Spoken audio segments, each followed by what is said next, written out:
Before you begin, remove the service cover. Hard disk drive assembly. Optical drive. Keyboard.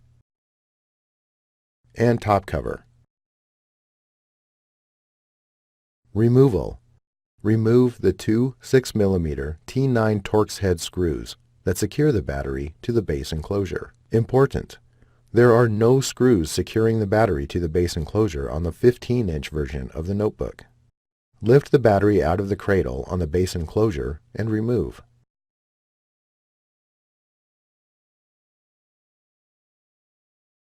Reverse this procedure to install the battery. Thanks for watching. Please click subscribe for more videos and weekly updates.